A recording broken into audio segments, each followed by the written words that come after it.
Abidjan, capitale économique de la Côte d'Ivoire.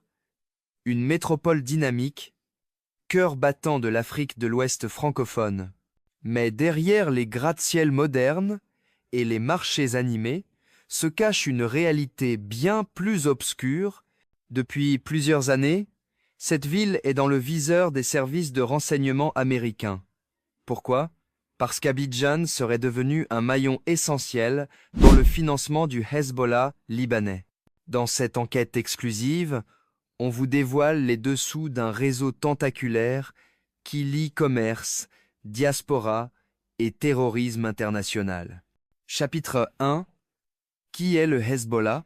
Le Hezbollah est un mouvement chiite islamiste né dans les années 80 au Liban avec le soutien de l'Iran.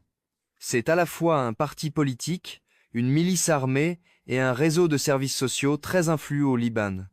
Mais au-delà de ses frontières, il est considéré comme une organisation terroriste par les États-Unis, le Canada, la Ligue arabe et plusieurs pays européens. Pour financer ses opérations militaires et sociales, le Hezbollah s'appuie sur une diaspora mondiale et notamment sur sa diaspora en Afrique. Chapitre 2. L'Afrique de l'Ouest. Une base stratégique pour le Hezbollah.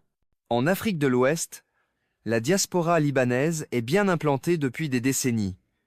Elle est active dans le commerce, l'immobilier, les imports-exports, l'or, les voitures d'occasion, mais selon plusieurs rapports américains et européens, une partie de cette diaspora, notamment des sympathisants chiites, serait impliquée dans le financement du Hezbollah via des dons religieux, des circuits de blanchiment d'argent, le trafic de diamants, de drogue ou d'objets d'art, et surtout des entreprises écrans servant à transférer des fonds vers le Liban.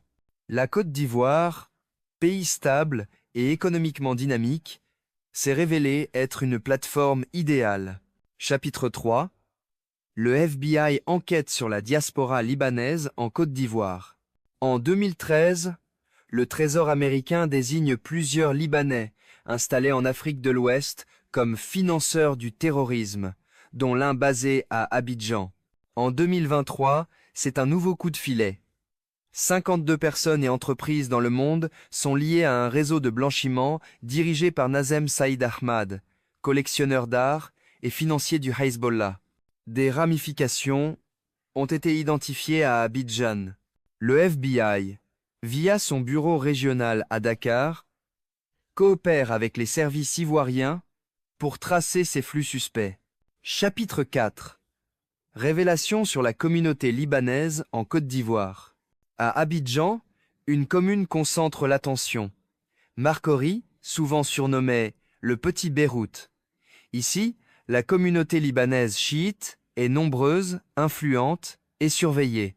Selon des sources diplomatiques, certaines entreprises du quartier, comme des importateurs de pièces détachées, de téléphones ou de textiles, seraient des façades pour des transferts illégaux vers le Liban. Chapitre 5. Enquête et intervention du FBI en Côte d'Ivoire.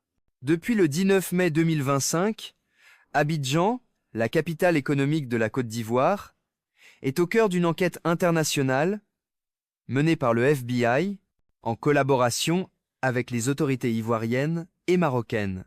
Cette opération vise à démanteler des réseaux financiers soupçonnés de financer le Hezbollah, une organisation libanaise classée comme terroriste par plusieurs pays, notamment les États-Unis. Les investigations se concentrent sur des circuits financiers impliquant plusieurs millions d'euros, orchestrés par des réseaux d'affaires libanais établis en Côte d'Ivoire. Chapitre 6. Enjeux sécuritaires pour l'Afrique. Pourquoi cette situation est-elle dangereuse pour l'Afrique ? Parce qu'elle expose la région à des risques multiples: déstabilisation économique, fraude, blanchiment, sanctions internationales, gel d'avoirs, restrictions commerciales, infiltration d'idéologies extrémistes. La Côte d'Ivoire, le Sénégal et d'autres pays ont tout intérêt à renforcer leur coopération et à surveiller de plus près ces circuits souterrains. L'Afrique de l'Ouest est aujourd'hui un carrefour stratégique pour le commerce et malheureusement aussi pour le financement du terrorisme. La vigilance des États la transparence économique et l'implication des citoyens sont les clés pour assécher ces réseaux. Merci d'avoir suivi cette enquête. Abonnez-vous pour plus de contenu sur les enjeux sécuritaires en Afrique.